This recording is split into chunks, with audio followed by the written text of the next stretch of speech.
faltava pouco para se aposentar. Então a gente tinha aquele sonho de viajar, de passear, né? Porque eu também já ia estar aposentada, né?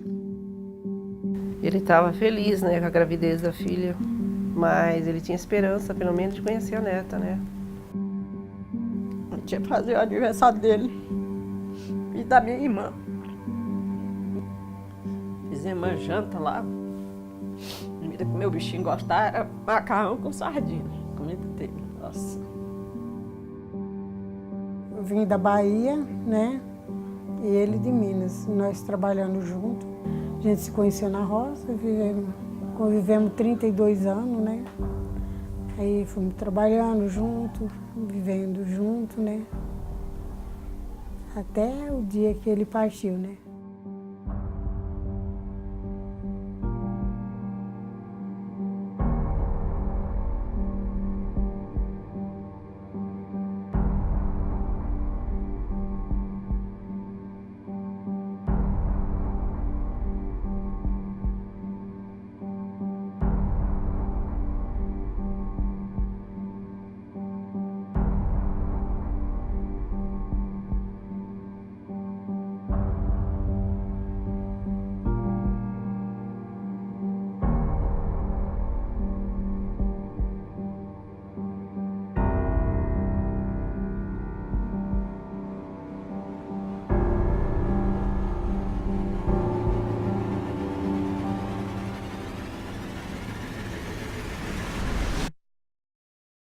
O Brasil tem mantido uma média histórica indesejável de mais de 3.000 acidentes do trabalho fatais todos os anos. Há um verdadeiro movimento de guerra que acontece todos os dias nos ambientes de trabalho e que está a exigir uma posição firme, forte e institucional do Ministério Público do Trabalho para romper com essa lógica perversa que acontece em todos os ambientes de trabalho.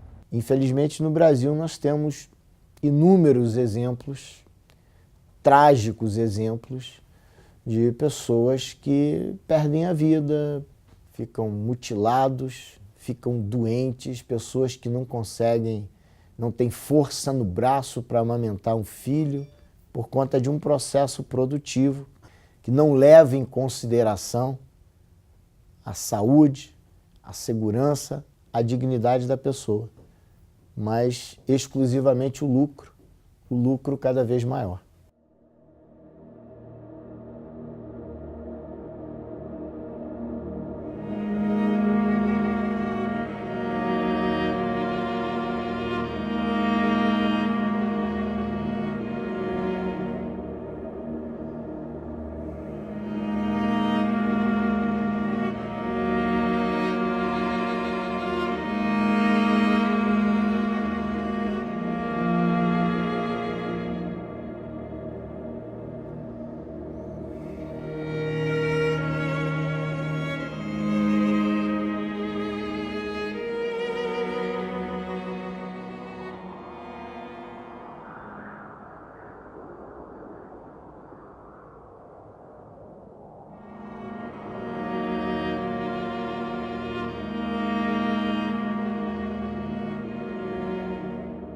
Ele trabalhou na Eternit desde 64 até 1968.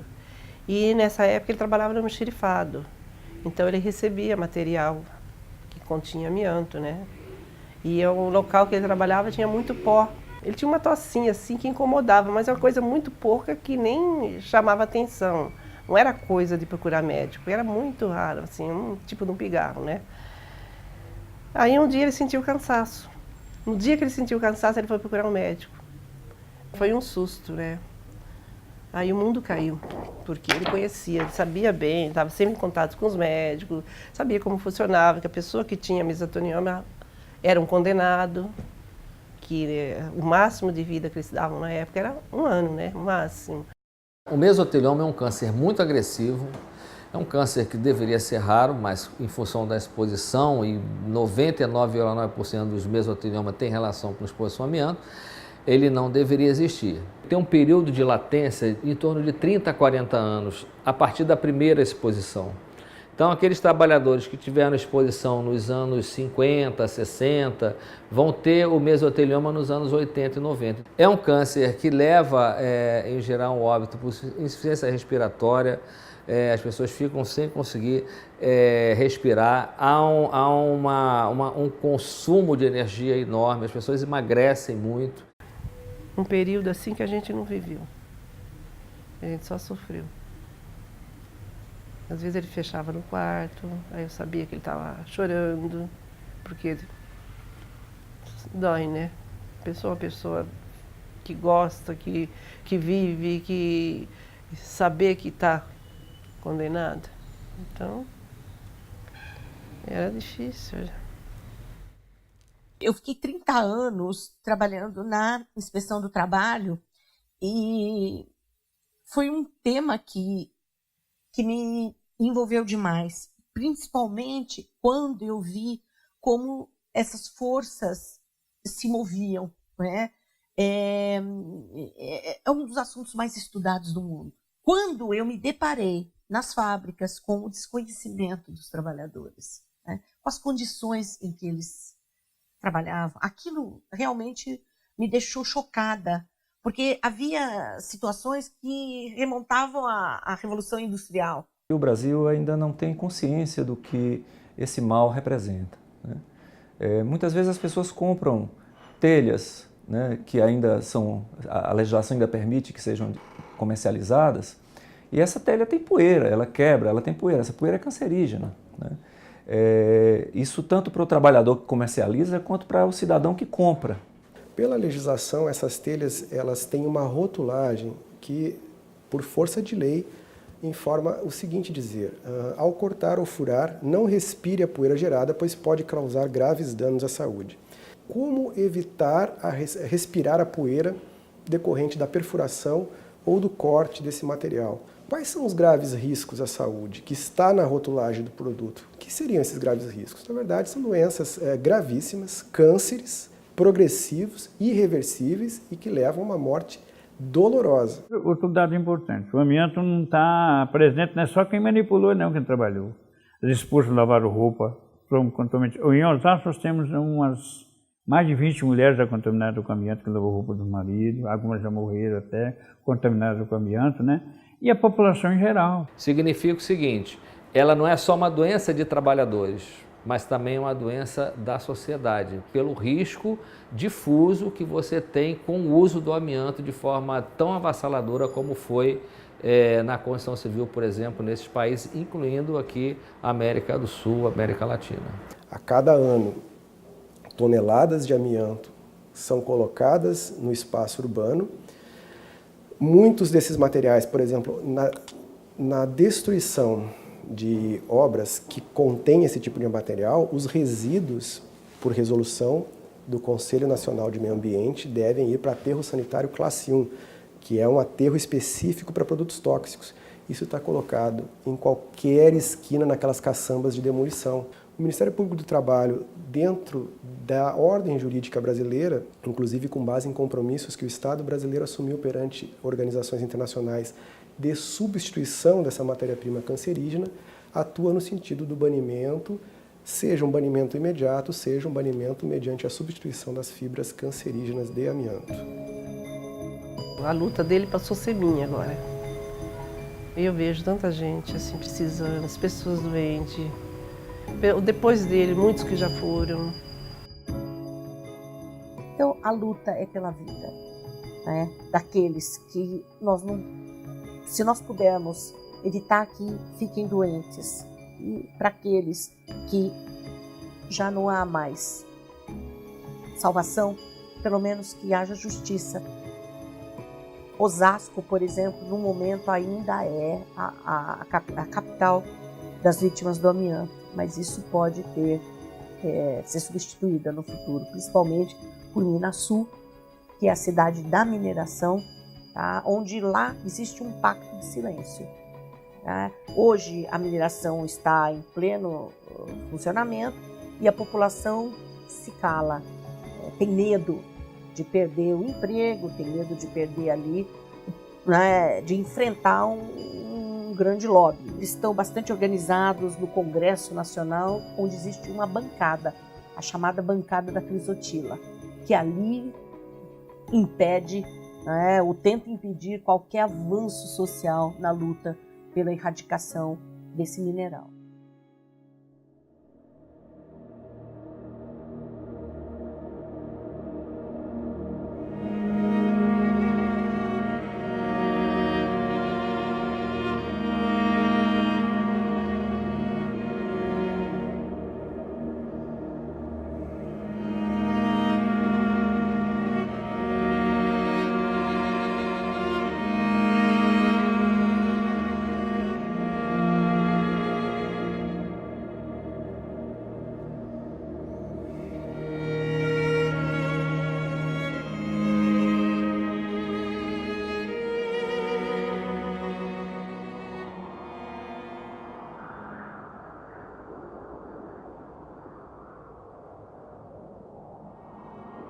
José Afonso de Oliveira Rodrigues tinha 21 anos e trabalhava pouco mais de um mês como ajudante aqui nas obras do Estádio Nacional de Brasília. Ele caiu lá da parte mais alta do estádio, chamado anel de compressão, que é a estrutura do teto. Foi um choque. Um choque grande. Que a gente veio saber que ele tinha morrido através do DFTV. Foi. Eu ouvi falar, Zé Afonso Rodrigues de Oliveira. Eu não tive coragem nem de olhar o laudo, não. Não tive, porque não tinha um ponto, um lugarzinho nele que não quebrou. Porque lá naquele anel de cima lá, eles fizeram uma sola de tábua e colocaram uma peça no meio, travando, não colocaram nem nas cabeças da tábua. Só que quando ele pisou na ponta da tábua, ela não estava travada, ela suspendeu um lado. Aí desceu o compensado. Ele estava todo equipado com cinto, mas não estava passado no cabo guia. O sonho dele era assistir Romário, esse pessoal. Que queria tirar uma foto junto com o Romário, entendeu? Mas infelizmente não deu para acontecer isso, não. O sonho dele era conhecer o Ronaldo, eu não sei qual era o outro jogador. E aí depois que ele morreu, os jogadores apareceram aí. O sonho dele era dar uma casa boa para a mãe dele. Disse que ia botar lá uma lan house para ele, lá no Campo Largo. Ele veio aqui atrás dos sonhos. Encontrou a morte, né? Embora a gente utilize 30% do nosso contingente de auditores fiscais para fiscalizar esse segmento, ele segue sendo um dos primeiros em termos de taxa de mortalidade. Cerca de 440 trabalhadores morrem todos os anos no Brasil na construção civil. A gente que trabalha fiscalizando, investigando acidentes de trabalho, você vê que muitos poderiam ter sido evitados se tivesse havido uma antecipação dos riscos. Dentro de uma escala valorativa do que deve ser feito em termos de prevenção de acidentes do trabalho, EPI é a última coisa. Primeiro nós temos a eliminação dos riscos nos ambientes de trabalho, depois nós temos a adoção do equipamento de proteção coletiva. Se nada disso der certo, aí sim nós vamos ter o equipamento de proteção individual. A questão é que isso que nós chamamos de EPIzação, na verdade esconde uma ideia de inversão da responsabilidade e tenta atribuir ao trabalhador a culpa por aquele acidente do trabalho, muitas vezes aquele acidente fatal. Na verdade, o acidente de trabalho ele é quase sempre, eu diria até sempre, evitável. Então, se você tem, por exemplo, num edifício, uma área que não pode transitar, o trabalhador não pode transitar, você tem que isolar aquela área. Você não apenas sinaliza. Se você tem uma determinada situação, determinado procedimento que não pode ser adotado, uma máquina que não pode ser manipulada, você isola aquela máquina, você isola aquele procedimento. Então não é apenas uma questão de comportamento, de capacitação, é uma questão de que a empresa precisa proteger o trabalhador assim como protege os seus próprios lucros. Você chega num canteiro de obra para fiscalizar, além da construtora principal, tem 10, 15, 20 empresas pequenas que não têm idoneidade econômica, trabalhando ali com empregados sem registro, sem cumprimento das normas de segurança. Isso pulveriza o cumprimento das normas de proteção ao trabalhador e dificulta o papel da fiscalização.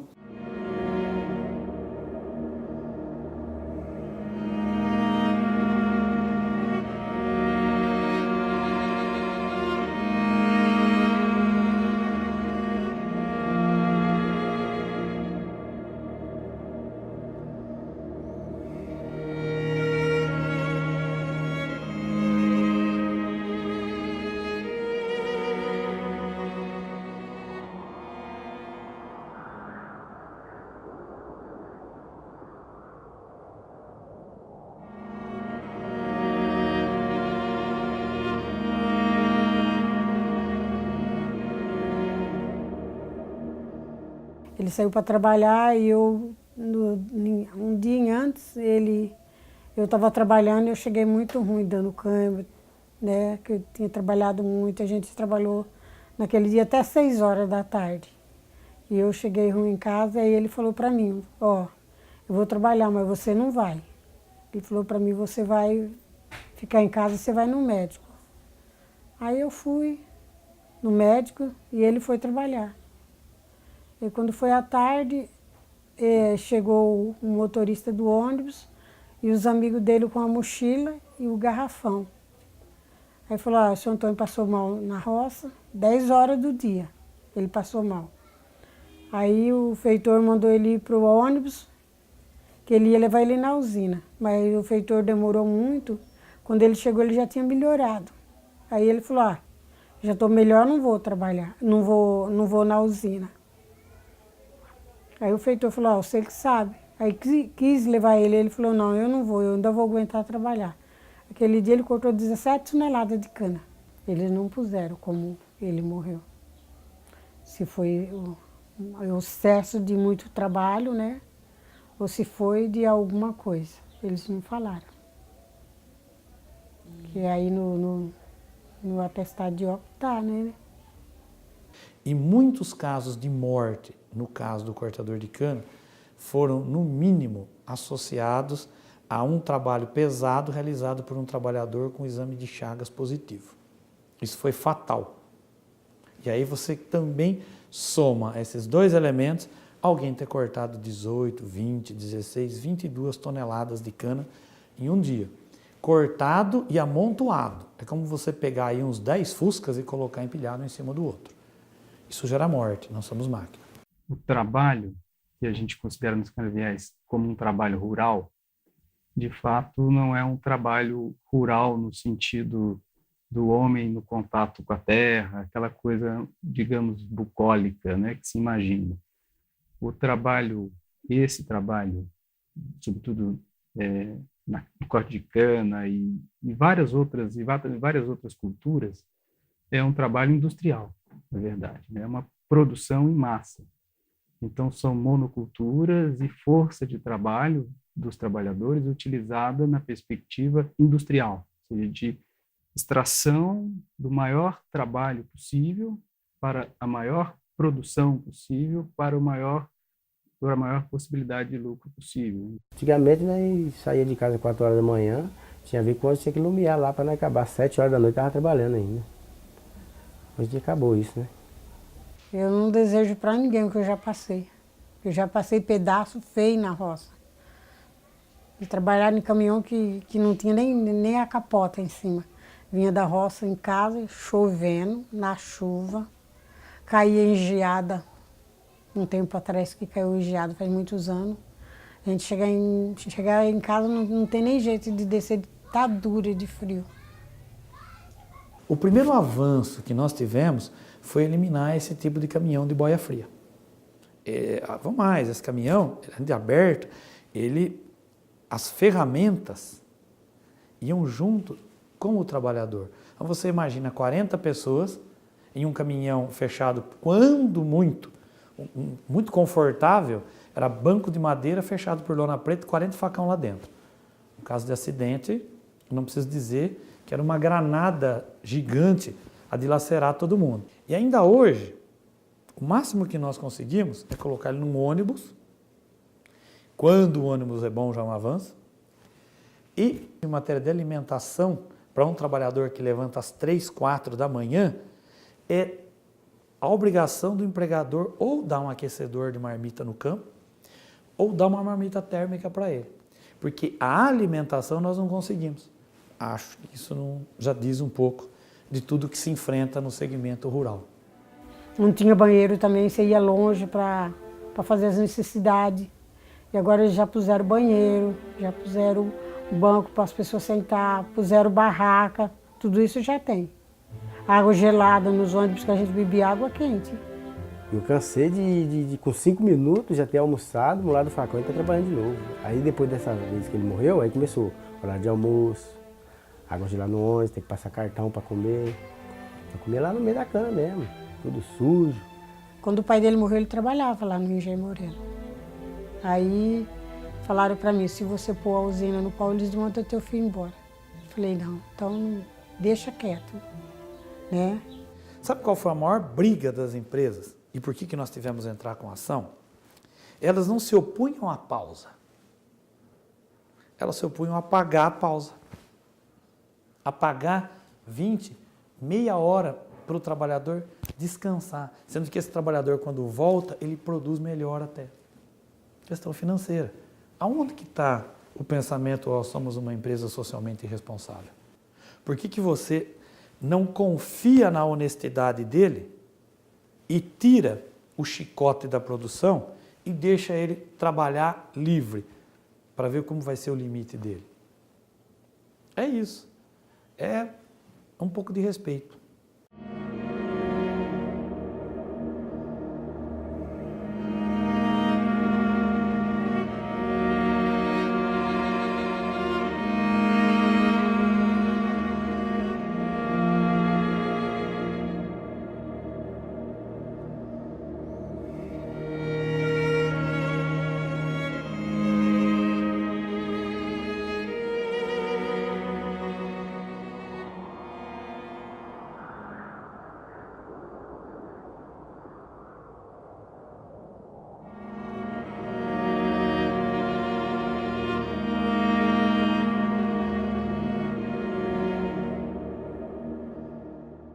Ele trabalhava na limpeza, assim, das máquinas, dessa máquina mesmo, era só ele que operava, né? Ele foi para dentro daquilo ali, né? É que não tinha segurança nenhuma, não tinha, assim, sinalização que fosse proibido. Acredito até que não passaram nem orientação para ele. E a empresa falaram que ele tinha saído vivo de lá do frigorífico. Eles mentiram porque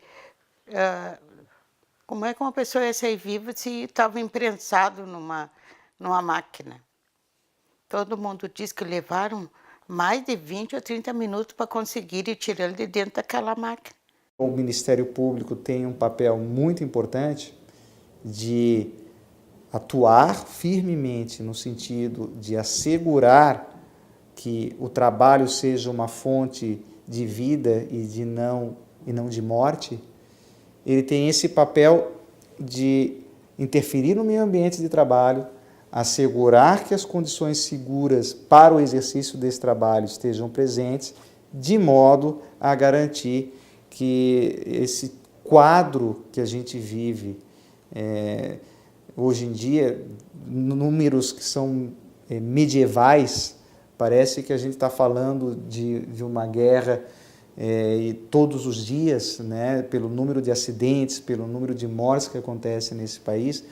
Essa mentalidade ela tem que ser transformada. Nossa rotina de fiscalização dentro dos frigoríficos dá uma ideia bastante emblemática do ritmo de trabalho, da forma como esses trabalhadores viram quase que máquinas dentro do processo de produção dessas indústrias. O ritmo de trabalho, no plano dos fatores ostensivos de risco de adoecimento, ele lidera toda e qualquer estatística. O número de ações técnicas ou movimentos realizados pelos trabalhadores durante o exercício de uma determinada atividade excede absurdamente a capacidade humana.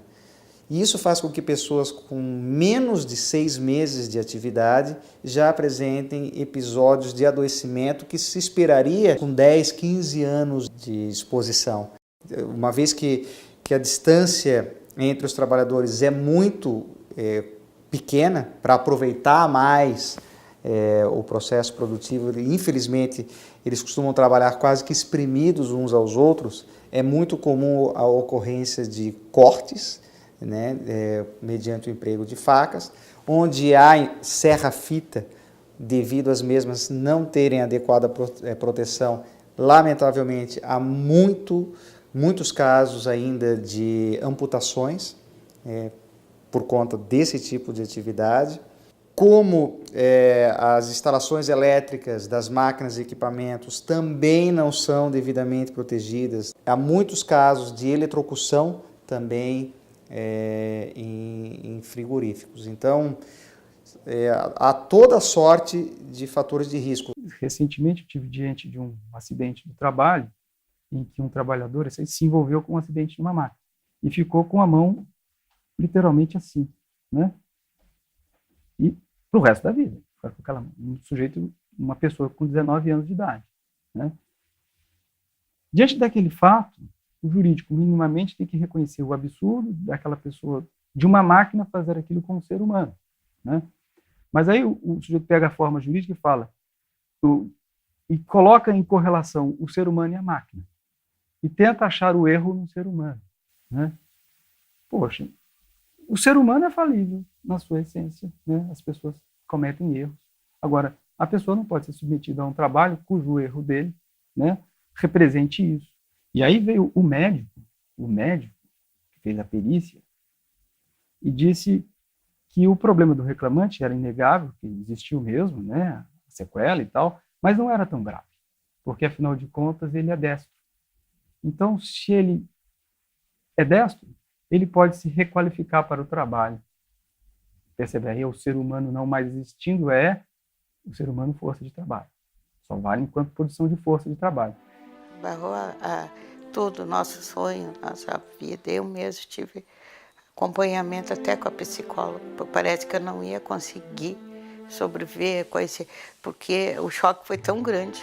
Um caso assim, uma pessoa sair sã de dentro de casa, saudável, não tinha nada, não tinha problema de saúde, e voltar, como eu digo, encaixotada no caixão, entregarem pra gente assim.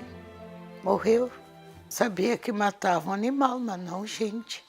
E aqui nós temos o maior grupo econômico do mundo em abate e processamento de proteína animal. Quando a gente observa um grupo desse doando mais de 100 milhões de reais apenas no primeiro turno de uma campanha presidencial para todos os principais candidatos, e se recusa a fazer um investimento de 100 mil reais para garantir condições mínimas, básicas, elementares de segurança aos seus empregados, fica a dúvida em relação a qual tipo de modelo a sociedade e o Estado brasileiro deseja implantar. É o dilema eterno de como, nesse nosso modelo de sociedade, como as pessoas dependem do trabalho para sobreviver, mas percebam, já não é mais o trabalho